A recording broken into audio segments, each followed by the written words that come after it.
No road here again, just a little bit of an environmental video, just looking at how the land lies in the forests in western Pennsylvania. As you can see, this is like oil and gas. I don't know if it's still running. Yeah, it's still up and running. Listen.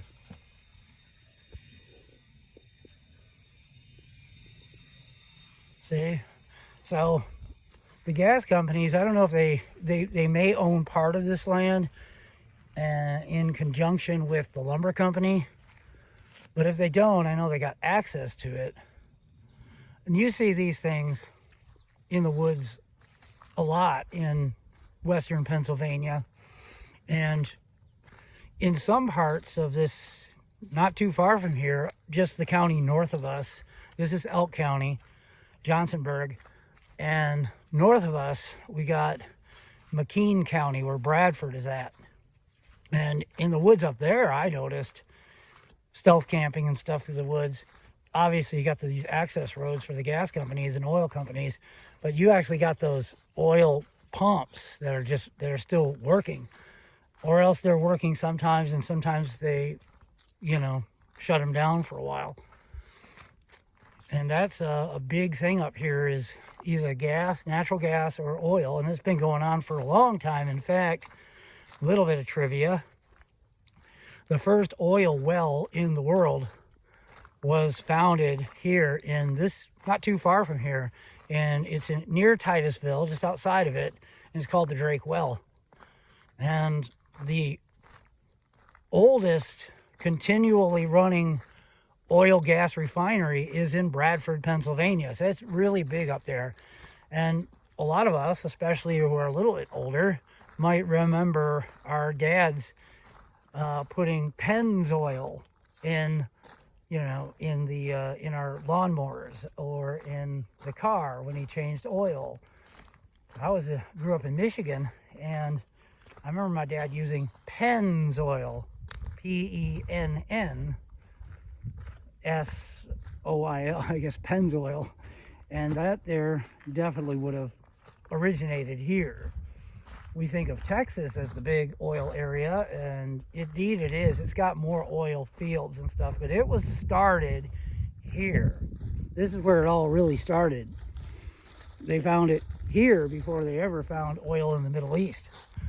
It's kind of cool, huh? There's a lot of cool things that kind of started here.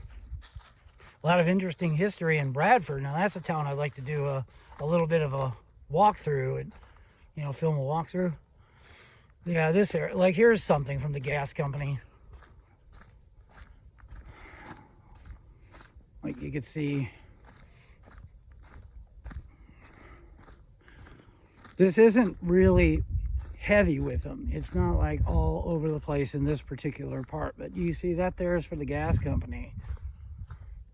There's some kind of a natural gas line running around through here.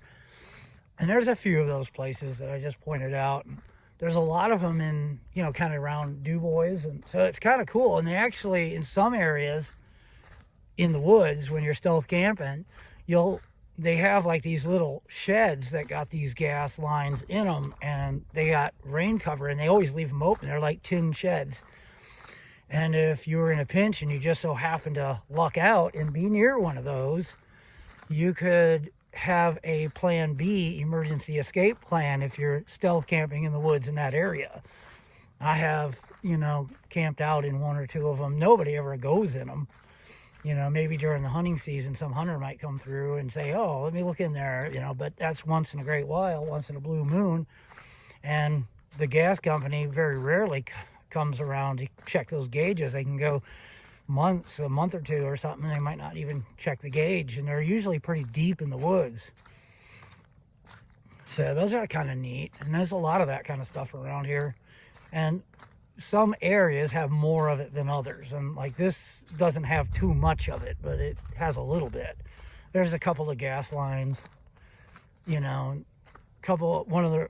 one or two more of those little oil collectors, collects the raw oil and so forth.